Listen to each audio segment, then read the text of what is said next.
Thank you, sir. It sounds to me like my fellow senator is trying to get you to move FBI headquarters to Alabama. I have a full list of why it should move to Florida, and at the very least, maybe a Florabama FBI HQ. Florabama. Good people there, good recruits. We would fully support it. Moving on to a more serious matter, I know you would be shocked to learn this. As AG and as the chair of the Human Trafficking Council in Florida, we saw trafficking explode around the nation as a result of the Biden administration wide open borders. That's no surprise to anyone. But it might shock you to know that the National Human Trafficking Hotline that was funded by Congress to report tips to law enforcement in the last 4 years decided that they would no longer report tips to law enforcement, that they would take a more victim-centered approach. And this fell in line with a lot of what we saw over the last 4 years with people saying things like defund the police, abolish the police, nonsense policies that lead to an explosion in crime. You and I both understand that from our prior work experience. Absolutely.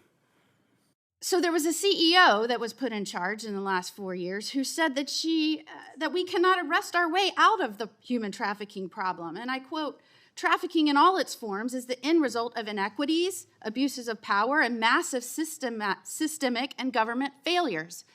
Do you believe that that is, in fact, the cause of human trafficking, or is it the result of evil, heinous humans that seek to profit off of others' pain?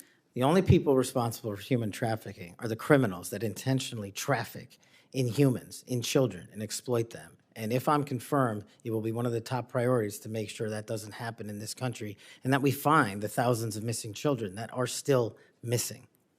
I, along with many of the other attorneys general in this nation in a bipartisan fashion, not only demanded that they begin reporting tips to law enforcement so that they could follow up and go after the traffickers so that they didn't continue to victimize others, but we also came to Congress and tried to get funding pulled, or at least a mandate that they do what they were created to do, and that is to report tips to law enforcement.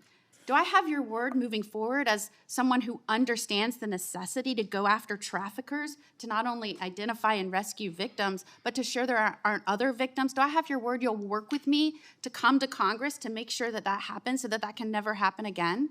You do, Senator. I'm proud to say in Florida we were able, when we didn't get that result here in Congress, we started our own hotline. It's one of the first in the nation. And no surprise, we immediately rescued 10 victims of human trafficking that were being held by force in massage parlors. Reporting to law enforcement works. It allows us to rescue and save lives. And I know you will bring that mission focus back to the FBI. Thank you, Senator. I will.